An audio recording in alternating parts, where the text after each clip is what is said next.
que nós vamos propiciar aos ouvintes do Canal Rural. Evair de Mello, deputado federal, PP, Espírito Santo, boa noite para você. Falando de venda nova do Imigrantes. Suelen, boa noite, queridos amigos do Canal Rural. Nosso, então, eterno ministro Francisco Turra e Camardelli, obrigado pela oportunidade de fazer esse bate-papo e, com certeza, poder navegar nesse momento tão delicado que a humanidade passa, que o planeta passa.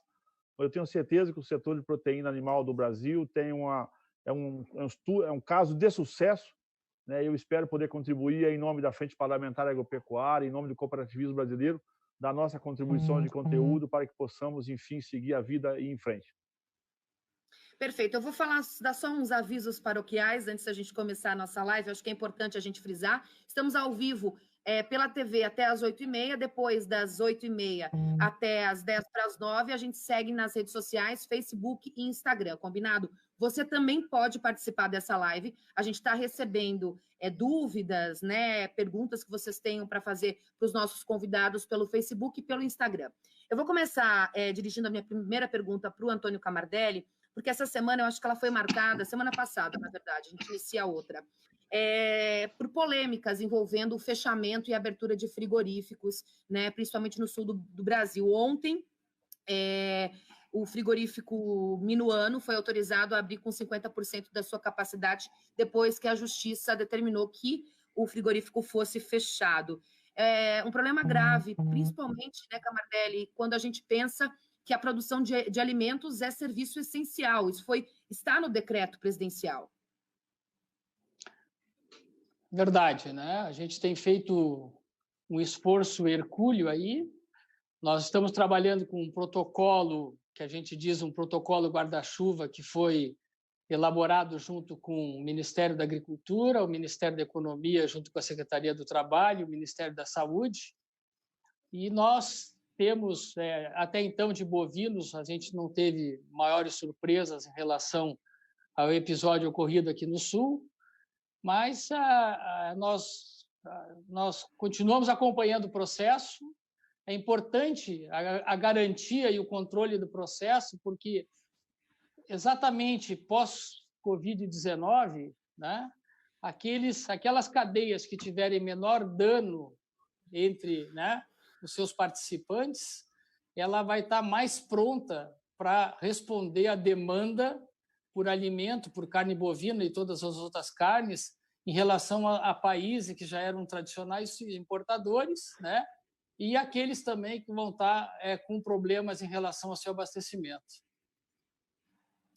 Vamos conversar sobre isso com o Francisco Turra, porque essa semana houve até um burburinho em relação a abates de animais por conta de fechamento de algumas unidades no sul do Brasil.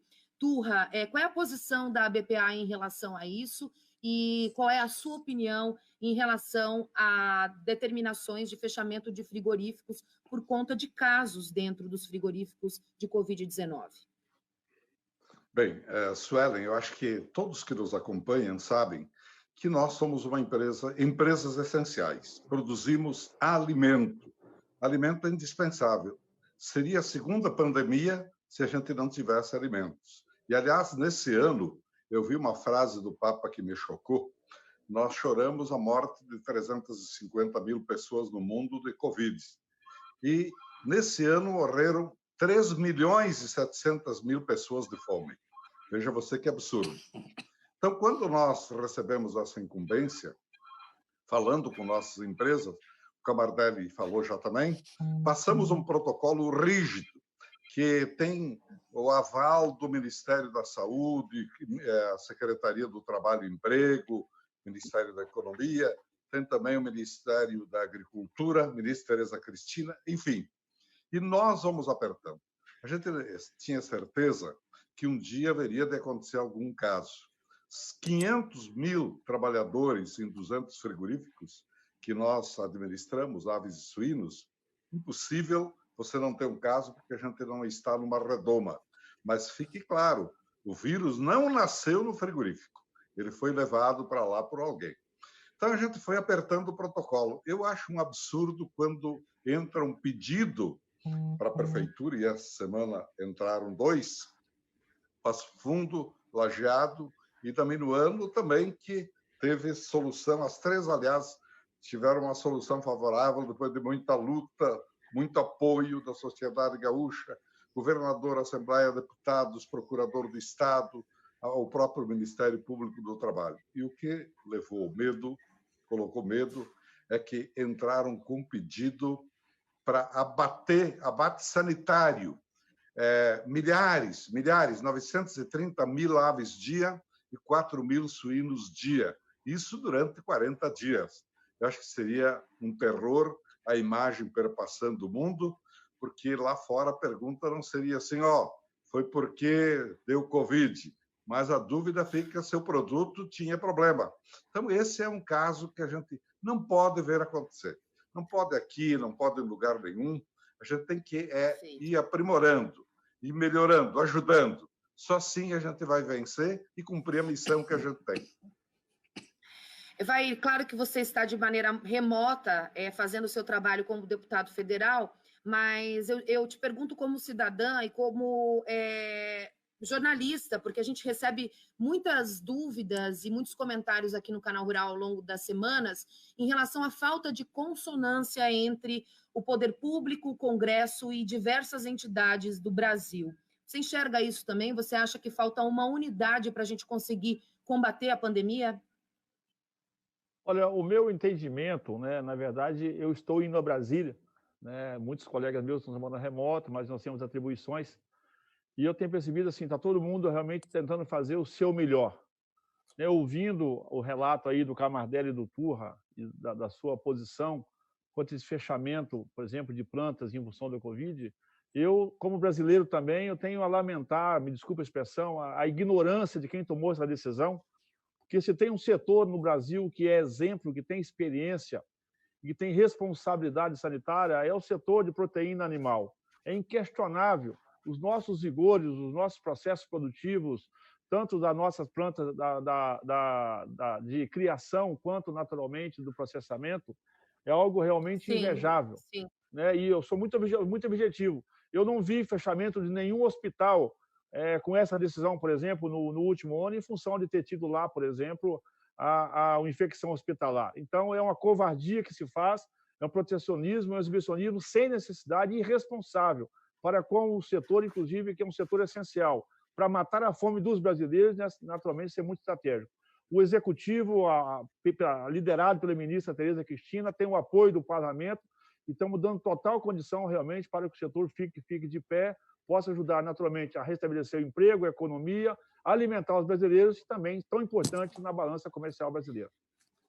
Perfeito, obrigada, deputado. Volto para o Camardelli, porque hoje saiu uma notícia bastante importante e que indiretamente pode atingir o setor de proteínas brasileiro. A China, em reuniões durante o fim da semana passada, esboçou temor em relação à falta de soja para a produção de proteína e também para a compra, né, dos chineses, que são os principais importadores do grão no mundo. Isso, de alguma maneira, acende um sinal de alerta de que pode faltar soja para a produção de proteína no Brasil, Camardelli? Acredito que não, né? Essa configuração está muito bem balanceada, né? O Brasil tem um potencial e tem um potencial a desenvolver, né? E exatamente a China, que há 20 anos atrás importava 600 milhões, hoje importa 30 bilhões, né? E o Brasil tem e vai continuar se beneficiando dessa crise política com os Estados Unidos, mas eu acredito, tenho certeza que, inclusive, as notícias de hoje, né, elas revelam uma certa preocupação do governo chinês em relação ao possível retorno de uma nova incidência ou de uma recidiva do Covid-19, o que certamente vai levá-los a considerar a necessidade de terem estoques, né? Hoje, o estoque chinês é de 600 mil toneladas para as 3 carnes, e eu acho que o Brasil está com o garfo e a faca na mão em relação a esse processo de exportação, e no caso específico do boi, sem nenhum tipo de abalo para abastecimento de mercado interno, e também para os outros mercados que a gente tem exportado assiduamente. Perfeito, Camardelli. Turra, como é que está a sua visão em relação a suprimentos para conseguir manter a cadeia, principalmente milho, né, que é o caso de suínos, que consome muito, que tem problemas sérios, principalmente em estados como Santa Catarina e Paraná? Bem, veja, nós, apesar de estiagem no Rio Grande do Sul e agora na segunda safra no oeste do Paraná, nós temos certeza que vamos ter milho, que é o principal dos insumos, disponível, porque há uma queda na produção de álcool e, então, em relação ao álcool de milho, lá nos Estados Unidos há uma sobra muito grande, então as exportações elas não serão tão grandes. Mas aqui o consumo, felizmente, é muito grande e teremos farelo de soja, sem dúvida, para manter o mercado, para manter o fluxo das exportações, porque o Brasil, apesar da estiagem aqui, quebra no sul, ele vai colher a maior safra, inclusive superando a safra americana nesse 2019-2020. Mas há um dado, Sueli, interessante. A importância da Ásia, nós estamos falando muito dela, ela tem razão de ser. Até 2009, nós exportávamos em aves em torno de 20%. Exportamos hoje 40% aves para a Ásia.